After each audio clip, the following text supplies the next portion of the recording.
We are reviewing the Crash Bandicoot N.Sane Trilogy.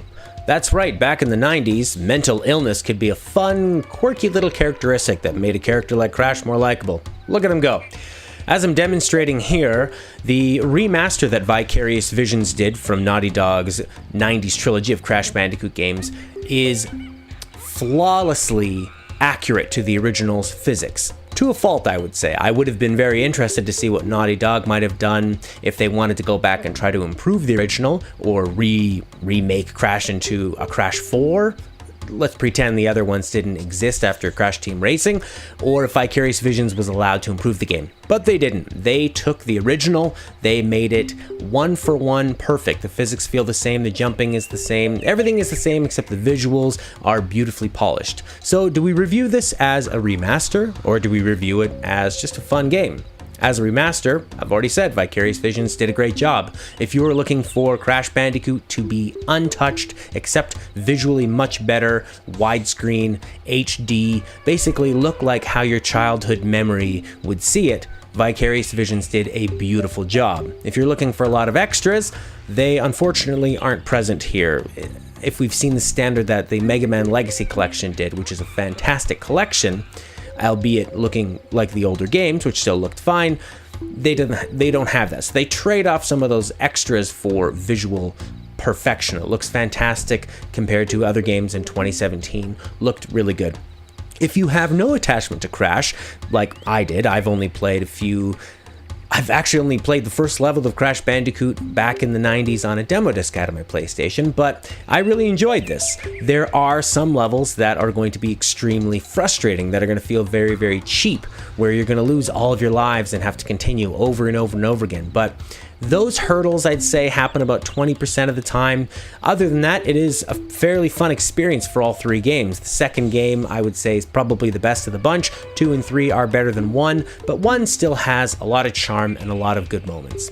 Charming is what this game's best feature is. There's a lot of charm, there's a lot of humor. Naughty Dog was basically, this was their Nathan Drake before there was Nathan Drake. It was a smart aleck, likable character who ran around exploring tombs and doing a lot of jumping, making little quips along the way. When the game is good, it's fantastic. When it's bad, it is pretty terrible and infuriating, and you're probably going to have to take a few breaks. But luckily, there are 3 games, so you can hop between the 3 and maybe take your frustrations out on a different level. What makes this game difficult is that Crash is almost always about 1 hit away from death. He can get the mask, the guys that say oogada boogada, and that will give him another hit. You can get 2 masks, and you'll have 2 hits. If you die several times on a level, they start you off with an oogada boogada mask. That's still not very much compared to, say, the standards that the Mario series has given us, where there are plenty of power-ups throughout the level. You're almost always having some form of protection. This game, there is very little room for error. Now, it's not just with hits that there's little room for error. The jumps, which is the basis of the entire game, they can also be a lot more difficult than you would want. The reason is that, for instance, let's say Crash can jump 2 meters of game length. Many of these jumps will be about 1.99999 meters. That means Crash has to absolutely nail the jump with near perfect precision. And that's just not the most difficult jumps in the most difficult levels. These are jumps that are all over the place.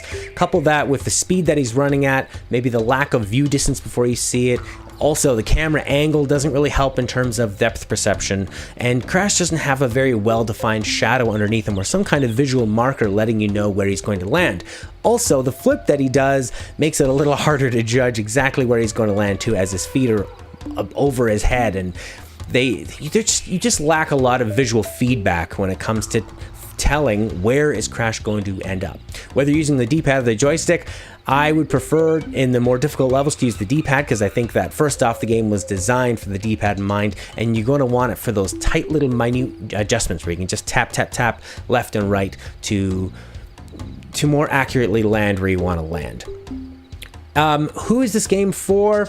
I would say if you're a Crash fan, this is a no-brainer. You've probably already bought it. This is if you think those original Crash games were great and you just wanted to play them on your PS4 and have them look great, this is perfect. This is an A+, 10 out of 10 game for you. If you have no attachment to Crash games, I would say this is more, I gave it a 3 out of 5. And if I was going out of 10, I'd say 6 to a 7 out of 10. There are some flaws that are infuriating, but I think that there's really enough amount of good spread out amongst the 3 games that get better as they go, although 2's probably the highlight, and 3's vehicles give it a run for its money, that for $40 American, about $54 Canadian, and I don't know where you're from, but you can probably figure it out from there, I think it is definitely worth it. It's if you don't have the attachment, it's not a knockout title, but for $40, you're getting a lot of enjoyment out of a game, and you're getting a piece of history that has been preserved very, very well. Vicarious Visions did a fantastic job doing exactly what people wanted. They just wanted the original games to look a hell of a lot better, and they did a fantastic job. So let me know what you think in the comments below. Let me know if you want some other games to be reviewed on here, or other content you want to see on the site. If you like the video, or share it with somebody that you think might like it, or subscribe, it really helps out a lot. But thank you very much for watching. Have a great day, and bye for now.